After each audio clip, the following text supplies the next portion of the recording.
Plutôt cocasse, le sketch ce jour-là égratignait une figure politique socialiste. Dans quelques minutes, Dominique Strauss-Kahn va pénétrer dans ce studio. C'est la première fois qu'il revient en France depuis son aventure avec une jeune Hongroise à lunettes, Piros Kanadzsi, responsable de la photocopieuse au FFI. Le sketch de Stéphane Guillon devient emblématique quasiment de la liberté d'expression, alors que c'est plutôt un sketch pas très politique, où il se fout de la gueule du côté d'un trait de caractère de Dominique Strauss-Kahn. Quand on voit que Stéphane Guillon est évoqué directement dans les conversations à ce niveau-là, c'est à la fois cocasse. Ça fout un peu les jetons, parce qu'on se dit que d'abord, est-ce qu'ils ont que ça à foutre de s'occuper d'humour en ce moment? Il y a quand même du boulot. Et puis malgré tout, c'est une forme de pression. Peut-être que c'est qu'un prétexte pour se débarrasser d'un patron et en mettre un autre à la place. Monsieur le Président, sauf votre respect, peut-on vraiment faire une bonne interview avec un ami? Écoutez Stéphane, je crois pas que nous soyons amis, vous et moi, loin de là. Vous m'interviewez, je vous réponds. On me dit, faut pas aller chez El Kabbach, faut aller chez Domoran. Mais entre un ami qui vous invite à une discussion cordiale et un diplômé de sciences politiques mal dégrossi qui vous pose 15 fois la même question, sous prétexte qu'il n'a pas eu sa réponse, vous allez chez qui? Moi, je suis comme tous les Français, au petit déjeuner, j'aime pas qu'on m'emmerde. Le problème de Sarkozy, c'est qu'il est très transgressif et donc il a contribué à désacraliser la fonction. Hein. C'est vrai que quand on interpelle un électeur de base en lui disant « casse-toi pauvre con », par rapport à la stature gaullienne de la présidence de la République en France, ça crée un choc. Et c'est vrai que pour nous, c'est finalement une voie ouverte à aller plus loin.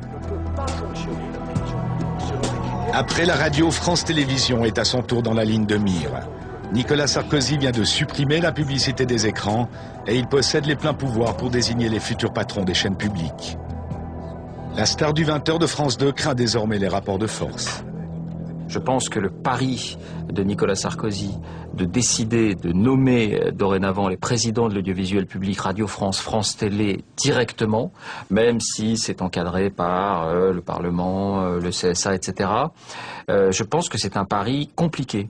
Je ne dis pas qu'il veut en lui-même contrôler, qu'il a pour objectif de contrôler l'information, mais je dis que de fait, ce changement de statut aboutit forcément à mettre quelqu'un qui est redevable de quelque chose au pouvoir exécutif. C'était le système qui était pratiqué avant. Et donc avec ce risque de l'autocensure.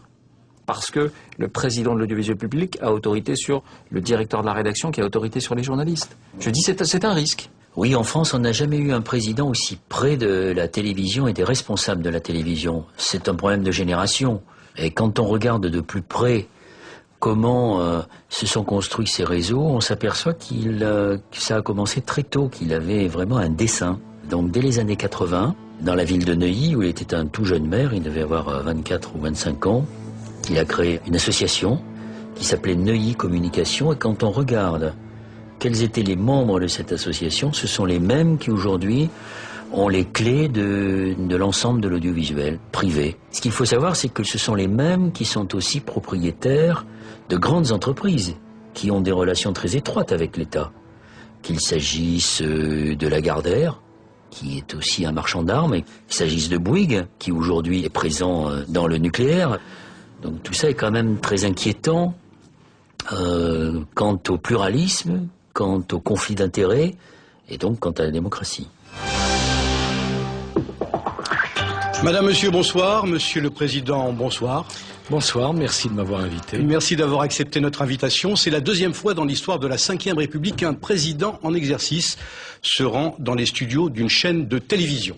Ça prouve que j'apprécie France Télévisions en général et France 3 en particulier. Merci beaucoup. Il est clair que le chef de l'État aujourd'hui a un rapport avec la presse qui est beaucoup plus proche et beaucoup plus direct que ça ne pouvait l'être avec ses prédécesseurs.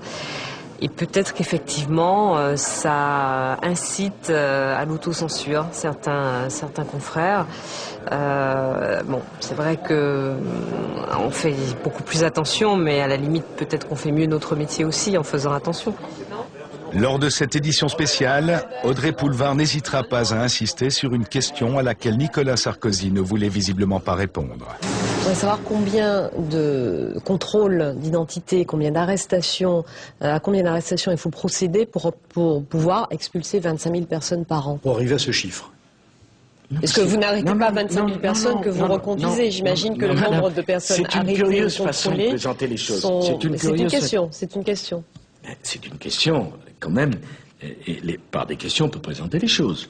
Vous me dites combien d'arrestations? Enfin, écoutez, madame... C'est une question qu'on se pose. Oui, mais moi, vous me dites, vous partez des arrestations. Je ne comprends pas. Combien de contrôles d'identité, combien de personnes arrêtées pour obtenir 25 000 mais expulsions? il ne s'agit pas d'obtenir. Quand on n'a pas de papier, madame, on n'a pas vocation à rester dans notre pays.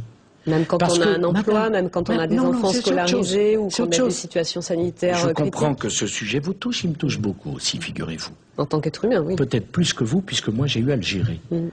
Vous le voyez en tant qu'être humain, je le suis également un être humain. Hein? J'ai un cœur, peut-être pas forcément le même que le vôtre, en tout cas il est à la même place, à gauche. Ça aurait pu déraper. Et moi j'étais dans une position où j'aurais pu en profiter pour prendre l'avantage à ce moment-là. J'ai préféré faire l'inverse, c'est-à-dire lui tendre une perche en lui disant oui, en tant qu'être humain, vous sous-entendez en tant qu'être humain, et non évidemment en tant que femme noire, parce que voilà, moi j'estime que mon métier c'est pas de mettre en difficulté ou de prendre l'avantage sur un invité, c'est de le pousser dans ses retranchements pour qu'il donne le meilleur de lui-même. Le moins bon de lui-même, c'est au contraire dans les minutes qui ont précédé l'émission que Nicolas Sarkozy en fait une réelle démonstration. Le président avait été accueilli par 200 employés ulcérés par ses réformes sur l'audiovisuel. Le chef de l'État n'a pas du tout apprécié les « casse-toi pauvre con » ou encore « plus belle la vie sans Sarkozy » lancés par les manifestants. Très remonté et contrarié, il s'est lâché pendant les préparatifs et les réglages sur le plateau de France 3. Enfin, quand on est invité, on a le droit que les gens vous disent bonjour quand même. Ou alors on n'est pas dans le service public. Comme c'est la règle dans toutes les chaînes de télévision, ces images n'auraient jamais dû être portées à la connaissance du public. Cette fois-ci, c'en est trop, le président voit rouge.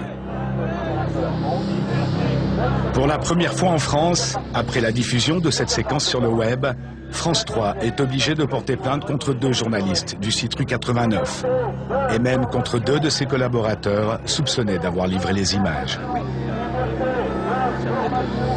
Vous étiez très remonté contre votre direction. Elle me trahit comme elle trahit tout son personnel à travers moi. Ça, c'est pour moi, j'ai mis 23 ans de ma vie dans France 3, j'y ai laissé mon dos en Afghanistan. Il y a d'autres méthodes, quand même. Ça fait plaisir de voir Monsieur Clair à l'antenne. Tu es resté combien de temps au placard? 2 années, c'était la maison à côté. J'avais protesté quand on avait mis au placard. On y voit Nicolas Sarkozy dans ses rapports très décomplexés avec les journalistes. Il les tutoie, il rappelle à un des journalistes qu'il a été mis au placard. Il dit qu'il avait protesté contre cette mise au placard, ce qui montre qu'il intervient quand même un minimum dans le contenu des médias. Vous voulez pas poser une question d'actualité sur Carcassonne, non? Je pense que c'est révélateur, oui, d'un climat qui est quand même de plus en plus inquiétant pour les journalistes, pour le secret des sources surtout et pour la liberté de la presse en France, puisque ces dernières années, on a vu beaucoup de convocations, de perquisitions, de journalistes placés en garde à vue aussi. On a l'impression que ça s'accélère et c'est étonnant puisque le président avait, au moment de son élection, un petit peu avant, rappelé son attachement au secret des sources. La France détient aujourd'hui le triste record en Europe du nombre de perquisitions dans les rédactions et du nombre de journalistes mis en examen ou placés en garde à vue. La France fait moins bien aujourd'hui que les nouveaux entrants dans l'Union européenne, des pays comme la Pologne, la Bulgarie, la Roumanie, où il y a encore pas longtemps, des journalistes pouvaient se faire casser la gueule au coin d'une rue parce qu'ils avaient enquêté sur une affaire sensible. Finalement, face au soutien du monde médiatique et à l'ampleur que prend cette affaire, les 4 journalistes seront relâchés le jour même. À trop vouloir étreindre le roi, de nombreux journalistes se sont fourvoyés. Mais à trop vouloir approcher le soleil, le roi lui-même a peut-être fini par brûler ses propres ailes.